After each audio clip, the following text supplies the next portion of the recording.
मैं आपके सामने लेकर आई हूँ एक ऐसी ऑडियो बुक जो हमें इंदिरा गांधी के शासन के उस समय के बारे में बताती है जिसके बारे में शायद ही किसी को पता हो।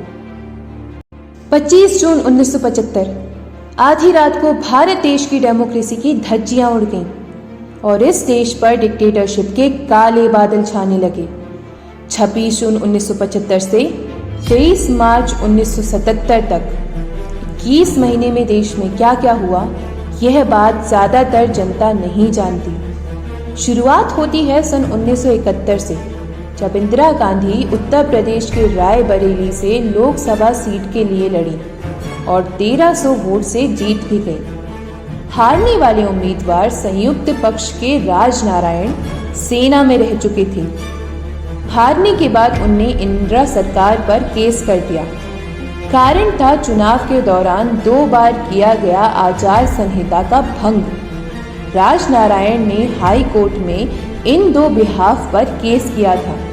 नई दिल्ली के प्रधानमंत्री सजीव यशपाल कपूर ने रायबरेली में इंदिरा गांधी के चुनाव का संपूर्ण संचालन किया था, जो कि नियमों के अनुसार कोई सरकारी कर्मचारी नहीं कर सकता।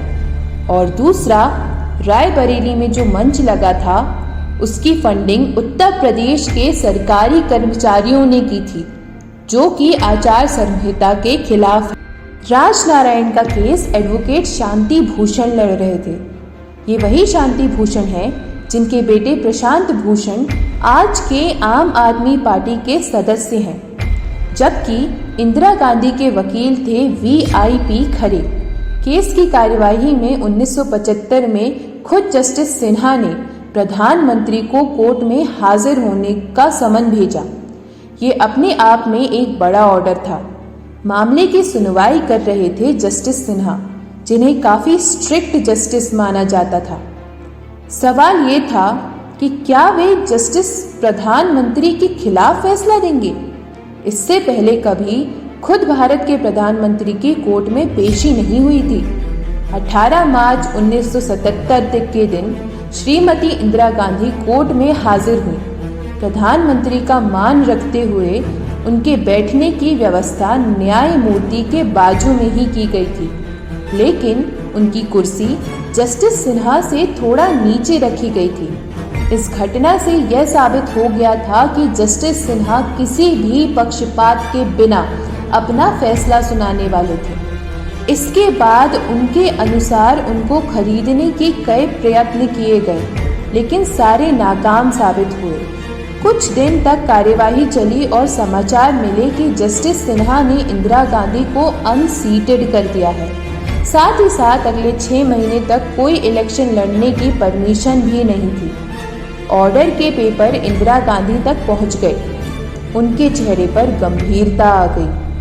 तभी इंदिरा गांधी ने सोचा, मुझे लगता है मैं इस्तीफा दे ही देती हूँ। नहीं नहीं, इस बारे में सोचते हैं हम। आप ऐसे जल्दबाजी में फैसला मत लीजिए। यह खबर आ रही है कि इस ऑर्डर पर 20 दिन का स्टे लगा है। हम इस बीच इस केस का सुप्रीम कोर्ट में दाखिला कर देंगे। एक काम और कर सकते हैं, जब तक यह अपील का मामला संभल नहीं जाता तब तक आप कांग्रेस अध्यक्ष की कुर्सी संभाल लीजिए।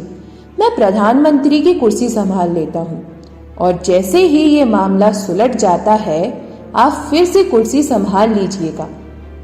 ये बातें चल ही रही थी कि संजय गांधी अपनी मारुति कंपनी से प्रधानमंत्री निवास पहुंच गए। आइए जरा बात करनी है आपसे। मैं अभी आती हूँ। ये मैं क्या सुन रहा हूँ, इस्तीफा दे रही हैं आप हरगिज़ ऐसा नहीं कर सकती। BK बरवा जैसे लोगों को जानती नहीं है आप। एक बार कुर्सी पकड़ेगा ना, जिंदगी भर नहीं छोड़ेगा और अंदर से सभी नेताओं को बदल देगा। आपके इस्तीफा देने का सवाल ही नहीं उठता। इंदिरा गांधी ने ऐसा ही किया। मामला सुप्रीम कोर्ट गया। वहां जस्टिस अय्यर ने फैसला सुनाया।